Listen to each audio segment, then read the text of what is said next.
In a remote village isolated from the crowded world, an elderly woman has recently been ostracized by the villagers due to the sudden appearance of a scary-looking pet that has been accompanying her.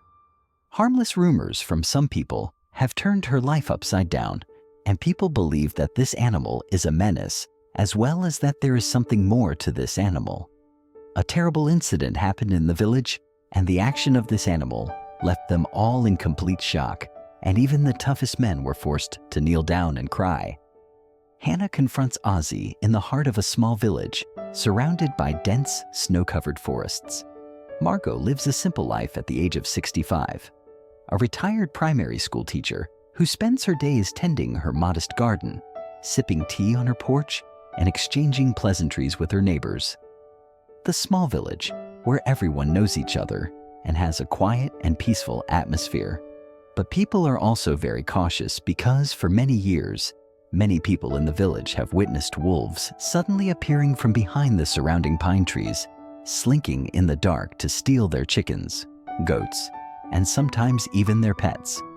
Yes, if it were you, you would also bring your children and pets inside, closing the windows tightly before nightfall, just like they do before nightfall. Whether she lives in a peaceful or wary village, Hannah is proud of her place of residence. But 5 years ago, sadness still lingers around her small green house when her husband, Harold, passed away, leaving a void that even the chirping of birds in the backyard could not fill. Her children have long since moved to the city, only visiting occasionally. And although Hannah cherishes their calls and rare visits, loneliness has become a constant companion. Snowstorms have hit the village, making the days shorter and the nights seem endless, and rumors of wolf tracks in the snow have increased. Yes, if you are lonely in the house, you long for the sun as Hannah does every night. As the first rays of the sun rose, Hannah went about her usual routine, but not boringly this morning. One cold winter morning, as she was about to refill the bird feeders at the back of her house, she noticed a disturbance in the fresh snow near the edge of her property. Curiously, she approached, only to be startled by the appearance of a large silhouette, a creature that frightened her so much that she froze in place. The creature had sleek black fur and sharp amber eyes that seemed to glow in the morning light. Its head tilted forward and its ears pricked up as if to alert her. "Hello," Miss Hannah said softly, shaking slightly.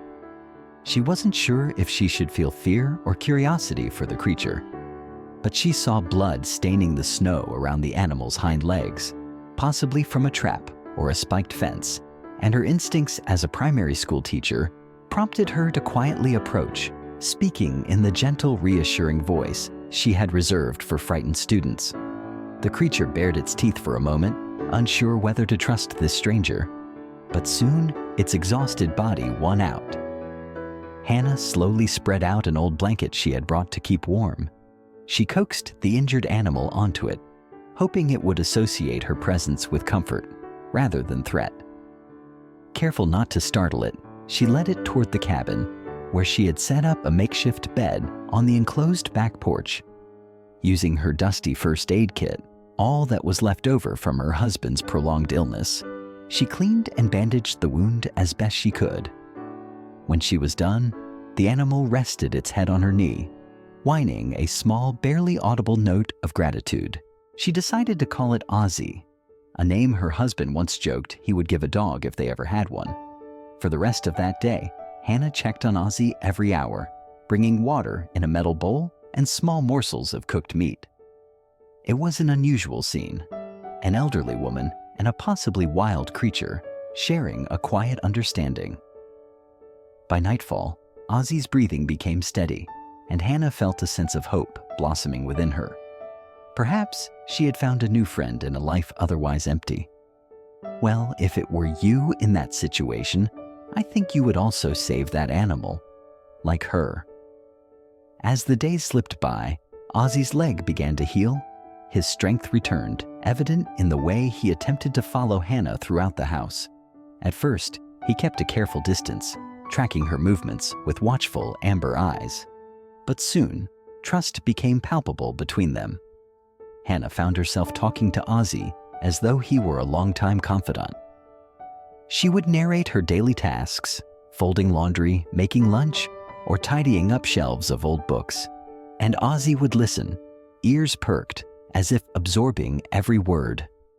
He became her unexpected guardian, moving around the cottage with silent, graceful steps, always alert. When night fell, Ozzy would settle near her bedroom door, occasionally letting out a low growl if he heard something rustling outside. Hannah felt safer than she had in years.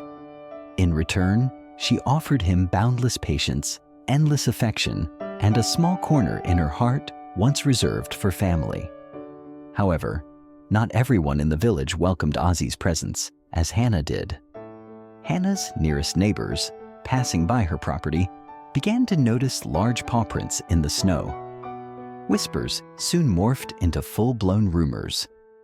Was Hannah harboring a dangerous wolf that could prey on their livestock or even their children?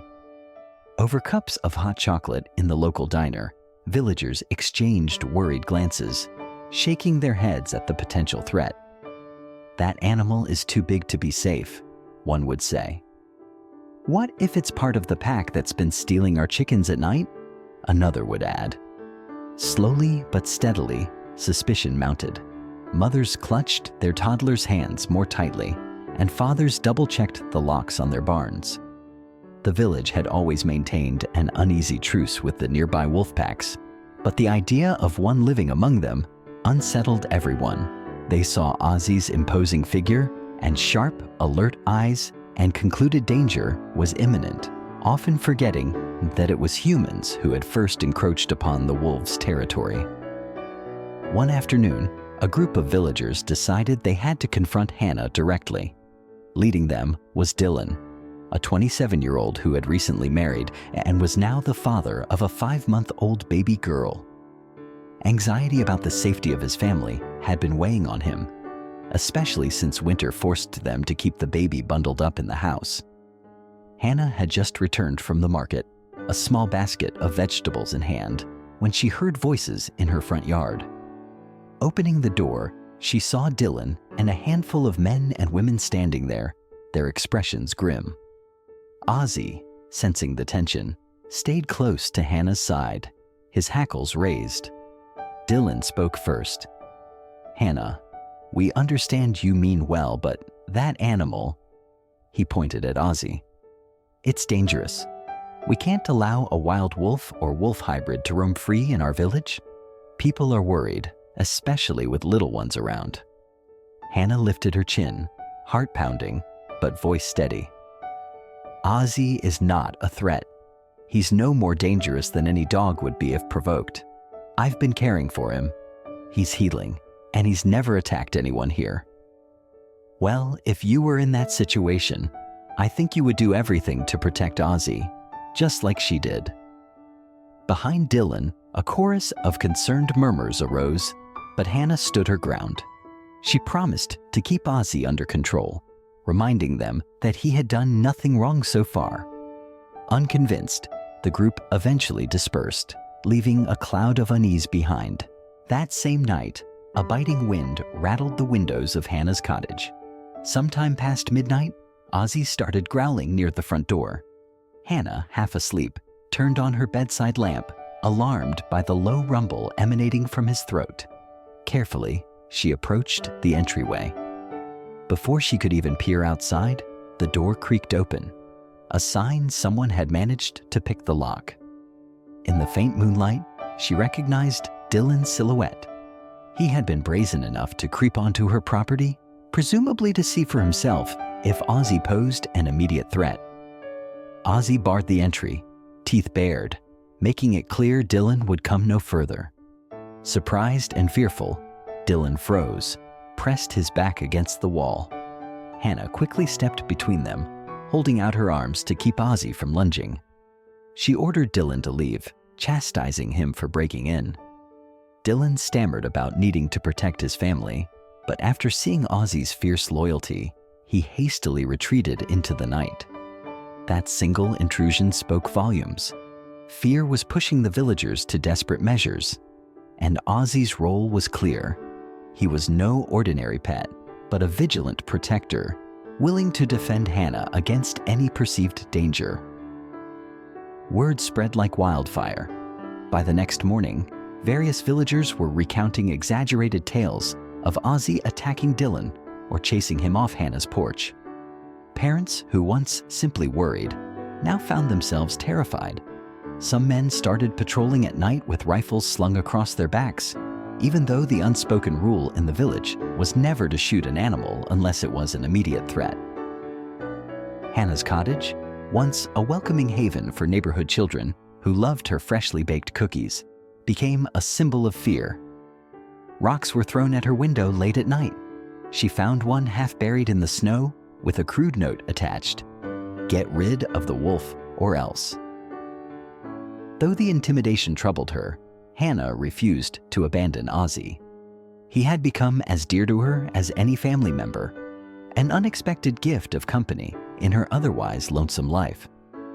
She endured the tension, forging ahead with her day-to-day routines under the watchful eyes of a concerned and at times hostile community. Well, if it were you, I think you would remain as steadfast as a mountain and never abandon Ozzy, just like she did. One frigid morning, Hannah woke to find the wooden fence in her backyard partially torn down. Strips of splintered wood littered the snow. At first, she thought a falling branch from a nearby tree had caused the damage, but upon closer inspection, she realized a deliberate force had broken the fence. Further on, near the tool shed, she discovered a trap typically used by hunters to catch foxes or wolves. Someone had set it along the fence line, presumably meant to injure Ozzy if he wandered too close. Shaken, Hannah disassembled the trap, disposing of it far away from her property. Her hands trembled with both fear and anger. Though she tried to remain composed, tears slid down her cheeks as she realized just how far some villagers were willing to go. This was no idle threat. This was a direct attempt to harm Ozzy. She knew she couldn't stand alone anymore. She would need help if she wanted to protect him. Determined to find a peaceful resolution, Hannah reached out to her longtime neighbor, Mr. Thomas. He was in his 70s, a gentle soul who used to bring her homemade jam and was known for adopting stray cats and dogs. Over cups of tea at her kitchen table, she recounted the ominous events: the vandalized fence, the hunting trap, and the menacing notes. Mr. Thomas listened quietly, nodding in empathy. He admitted that many in the village were driven by fear, especially parents like Dylan. "They don't truly understand Ozzy," he said softly. "To them, he's just a large wild animal. But maybe if they had a chance to see how gentle he can be with you, it would ease their fears." He suggested rallying the few villagers who cared deeply about animals, people who might stand up for Ozzy. If Hannah could gain enough support, the majority's perspective might shift from fear to understanding. With renewed hope, Hannah agreed. She and Mr. Thomas set about contacting neighbors who had shown sympathy, planning a small gathering to speak calmly and dispel rumors. Their best chance lay in showing that empathy, not violence, was the way forward. 2 weeks later, Hannah and Mr. Thomas arranged a modest meeting in the local church's event hall. They invited those who were open-minded about Ozzy's presence. Among them was Mason, a construction worker with a soft spot for dogs, who had already offered to help fix Hannah's fence. A handful of other villagers, curious but uncertain, also attended. Together, they planned to address the larger crowd of villagers, hoping for an open dialogue. On the night of the meeting, an unmistakable tension gripped the air. Dylan arrived with several supporters, all wearing grim expressions. Folding chairs were arranged in rows. Hannah took a seat at the front, Ozzy by her side. Murmurs rippled through the room as some parents hovered by the door, ready to leave if Ozzy made the slightest threatening move. Clearing his throat, Mr. Thomas began by reminding everyone of the village's history. The farmland that once encroached on wolf territory, the uneasy coexistence that had followed, and the importance of compassion. Hannah then recounted how she found Ozzy wounded and alone, emphasizing how gentle he'd been ever since. She recounted his protective nature and how he had never harmed any person or livestock under her care. Dylan rose, voice tense. "We all have a right to be worried," he insisted, glancing toward his wife in the back, holding their 5-month-old baby. "We have no guarantee Ozzy won't snap one day. He's big, he's strong, and if he is part wolf." He left the rest unsaid, letting the implication hang heavy in the air. Hannah met his gaze. "I understand your fear, but fear alone doesn't justify violence. Ozzy has proven his loyalty to me. If anyone has an issue or needs assurance, come talk to me directly. Let's work this out, rather than setting traps or breaking into my home." Mason stepped forward, offering to build stronger fences for Hannah, and even for other concerned villagers if it eased tensions. Slowly, the heated mood shifted to a more measured one. Though many still eyed Ozzy warily, a semblance of calm replaced the earlier hostility. It was a fragile peace, but perhaps a starting point. Just when it seemed the village might find a path to understanding, a grave incident struck at the heart of Dylan's worst fears. This time, not imagined, but terrifyingly real. One late afternoon, the sky was streaked with orange and pink as the sun began to dip behind the forest. Dylan and his wife were outside feeding their chickens in the backyard, their 5-month-old baby girl asleep in her bassinet near the living room window. In a careless moment, a side window was left partially open for fresh air. And in that silent interval, a fully grown male wolf, desperate from winter hunger, crept in. It snatched the infant from her blanket and darted away into the encroaching dusk. Ozzy was in Hannah's backyard at that very moment. He had been lazing in the snow, eyes half shut, when an urgent scent hit his nostrils, the primal smell of a wolf carrying something unusual. He sprang up, ears forward, and sprinted to the fence line. Through a gap, he witnessed the wolf bounding off, the baby clutched in its jaws. His bark cut through the air like an alarm, spurring Hannah to rush outside, heart pounding. In moments, Dylan and his wife discovered their child missing. Spotting the open window and tellingly scattered footprints, they scrambled to check the security footage. Their hearts froze at the sight. A wolf leaping into the house, swiftly taking their baby and escaping into the twilight. Panicked, Dylan alerted the entire village. Men and women grabbed flashlights, rifles, and lanterns. A search party formed to plunge into the forest, their terror fueling an urgent mission to save the child. Led by Ozzy's keen nose, Hannah and Dylan pushed deeper into the thick stand of pines. Snow crunched underfoot, and the wind howled like a distant lament. Suddenly, they emerged in a small clearing. There, in a tense tableau illuminated by flashlights, stood Ozzy, protectively circling the lost baby who wailed in fear. Encircling them was a pack of wolves, eyes glinting dangerously in the darkness.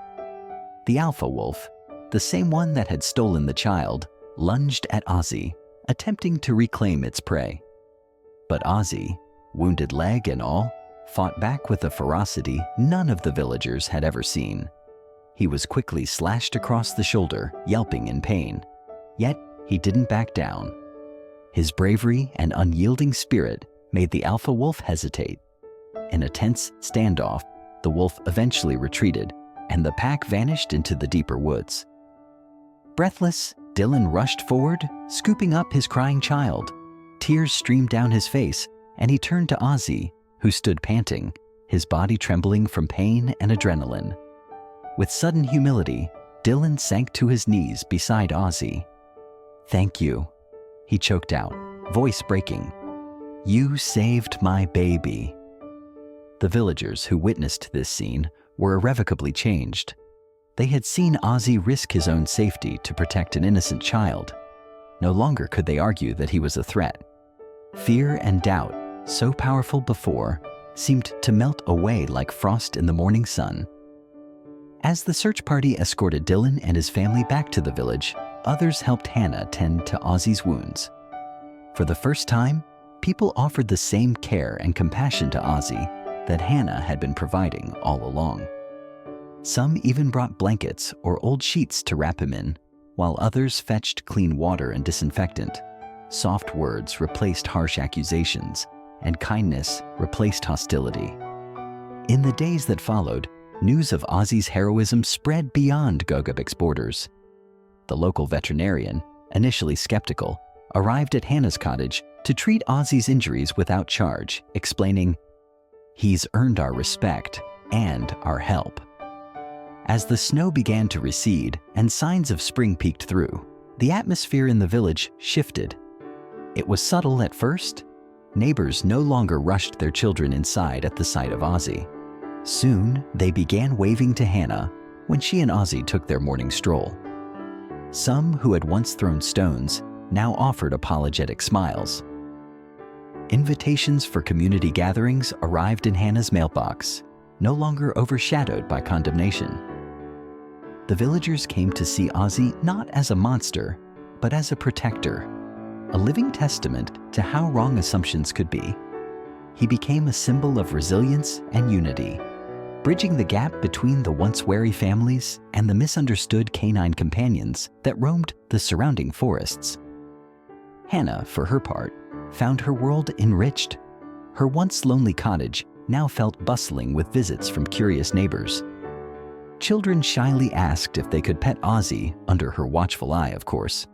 And each day, Ozzy displayed his gentle nature, letting children stroke his thick fur or offer him treats. The entire village underwent a transformation, from a place ruled by suspicion to one bound by communal respect and empathy. Hannah's bond with Ozzy brought life back into her solitary home. No longer defined by the emptiness left by her husband's passing, she discovered renewed purpose in protecting and nurturing this extraordinary creature.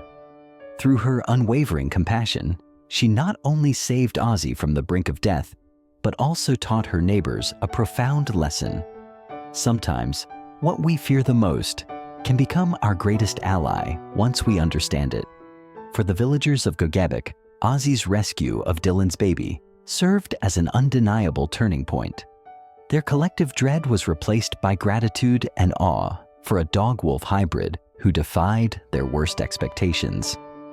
Suddenly, the broader community recognized their shared vulnerability in a harsh environment and their shared need to cooperate, human and animal alike. Over time, sightings of wolves remained, but the villagers approached each new incident with greater caution and compassion. Some formed a small wildlife committee to ensure that fences and coops were secure without resorting to cruel traps or violence. Discussions about living in harmony with the forest and its inhabitants became frequent town hall topics. Children at the local school wrote essays about Ozzy, describing him as the bravest dog in Gogabik and illustrating colorful pictures of him standing guard under the pines.